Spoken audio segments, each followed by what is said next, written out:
President Putin invited me to get involved. He wants to get involved. I believe he wants to get it over with. Now, I've said that a few times, and I've been disappointed because I'd have like a great call with him, and then missiles would be lobbed into Kiev or some other place, and you'd have 60 people laying on a road dying. I said, that's cold. I think we'll have constructive conversations. Then after that meeting, immediately, maybe as I'm flying out, maybe as I'm leaving the room, I'll be calling the European leaders who I get along with very well. I'll be speaking to Zelensky. The next meeting will be with Zelensky and Putin, or Zelensky and Putin and me. I'll be there if they need, but I want to have a meeting set up between the two leaders. We're going to change the lines, the battle lines. Russia's occupied a big portion of Ukraine. They've occupied some very prime territory. We're going to try and get some of that territory back for Ukraine. President Trump setting the stakes for his summit with Vladimir Putin this Friday in Alaska. European Union leaders released a joint statement welcoming the president's efforts, writing this: the people of Ukraine must have the freedom to decide their future. The path to peace cannot be decided without Ukraine. Meaningful negotiations can only take place in the context of a ceasefire or reduction of hostilities. Russia's war of aggression against Ukraine has wider implications for European and international security. We share the conviction that a diplomatic solution must protect Ukraine's and Europe's vital security interests. Now, importantly to note, Hungary's Prime Minister Viktor Orban was the only leader who did not sign that statement.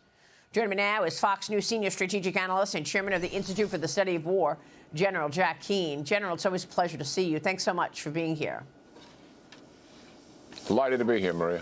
So before we get into the particulars of what you think this meeting is going to look like, isn't it interesting that European leaders right now appear desperate? They desperately want a voice at this table, and they are not getting it. It doesn't appear to me. You saw that Orban was the only one who did not sign that statement, as European leaders want to set the terms, but they're not setting the terms, General. No, I disagree with you, Maria. The European leaders are very much involved in this. They had a meeting in the United Kingdom. The vice president attended, Secretary of State, Kellogg, Witkoff, they were on the phone. The European leaders from the major countries were there. And they counted Putin's offer, which is to take an incredible amount of terrain away from Ukraine, the most defensible terrain that Putin, by the way, Maria, could not take in 2014. And for the last 2 years, he's been trying to take this fortified belt that he wants now Ukraine to give to him. He's been unable to do it and has lost hundreds of thousands of troops trying. That's where the major fight has been taking place over the last 2 years. So that obviously is not going to take place. Ukraine is not going to give that up. The Europeans are supporting that, and the United States, who attended those meetings, found all of that very favorable. They briefed the President of the United States. They're going to meet again with the President by phone on Wednesday to discuss this. And I think the United States and the Europeans and Ukraine are going into this meeting with Putin united, frankly. And this is Putin's initiative, Maria. Mm-hmm. He wanted this, and it's pretty obvious why he wants it. He wants to be on a world stage with the world's global leader, President Trump. That gives him one legitimacy. He's an international pariah, a war criminal, for sure, that's subject to arrest if he goes to almost any other country. And this will give him that kind of legitimacy. But that's only going to last a short period of time. The second thing is, and he's accomplished that, he wants the sanctions to be delayed. So the president is willing to do that, certainly, because he's interested in trying to get a deal here. Yeah, I'll delay the sanctions. Let's see what you have to say. I think the president goes into this meeting with the wind at his back, based on what he did with Iran, and very decisive action that he took there.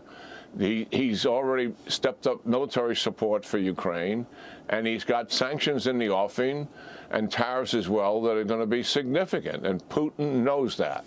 Yeah. So I think the president goes in, he's going to want a ceasefire. This is what the president's been trying to get for 6 to 8 months. He's going to say, show me what we're going to talk about, a ceasefire. How are we going to put this together?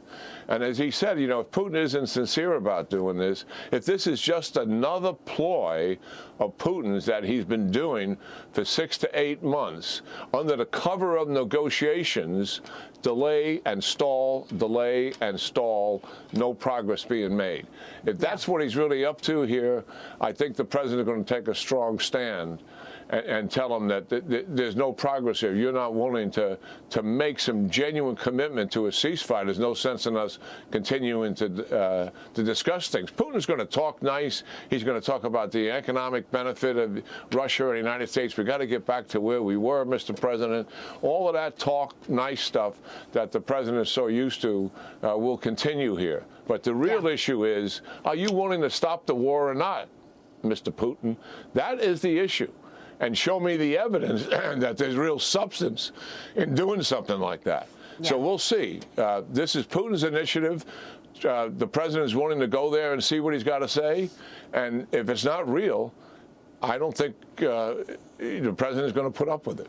Well, I love the fact that it's, you know, Putin's initiative. And I also love the fact of Trump's choice of Alaska to have this meeting, rich in history, in symbolism. And strategic foresight when you consider that Alaska was once, back in the day, Russian territory, sold by the Tsar Alexander II to the United States in 1867.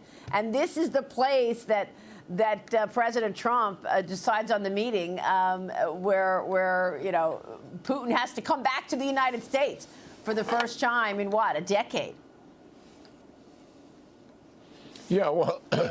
Certainly the place is convenient for both, and I think the president enjoyed the idea of hosting them in the United States as opposed to going to a foreign country. But the place isn't that critical. It's the substance of what is going to take place here, obviously, that we're all paying attention to. And the president is very much aware that the ball will eventually be, if there's a real deal here, be in Zelensky's court. Remember what Zelensky from the outset has said, he's willing to go to a ceasefire unconditionally after the president put some pressure on him. And that's been Ukraine's position for months now. It's Putin who's been in the stall, not willing to go to a comprehensive ceasefire. He may offer the president some portion of a ceasefire, no more airstrikes, or a sectorial ceasefire in certain parts of the terrain. But that's not what the president's after here. He wants to shut this thing down. Let's go to a ceasefire and then begin real end-of-war negotiations. And we have to provide some security for Ukraine going forward in those negotiations so that there's some guarantees that there's not going to be violations. So there's a lot to be done here. But the start point, Maria, for the president will be, Putin, are you really sincere about going to a ceasefire here? Are you willing to do that? Otherwise, we're wasting a lot of our time here.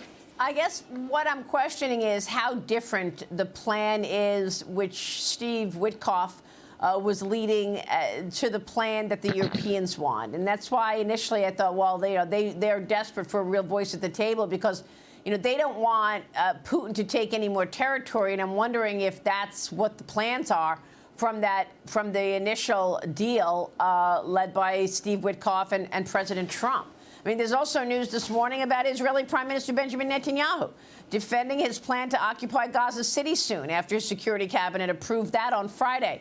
So those two issues right now, front and center, General. But your thoughts on how different that plan is from Witkoff's initial thoughts?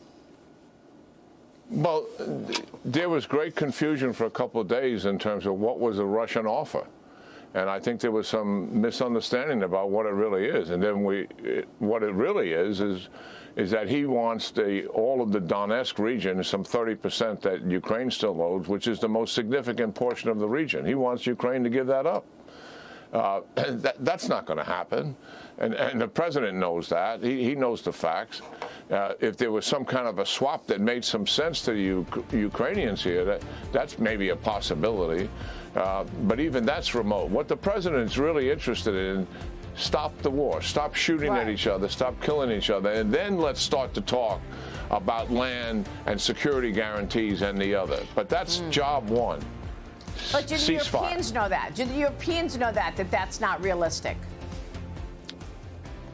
The Europeans' number one recommendation to the president is ceasefire.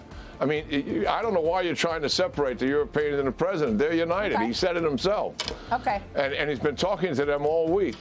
And they're going to talk to him again on Wednesday. General, thank you.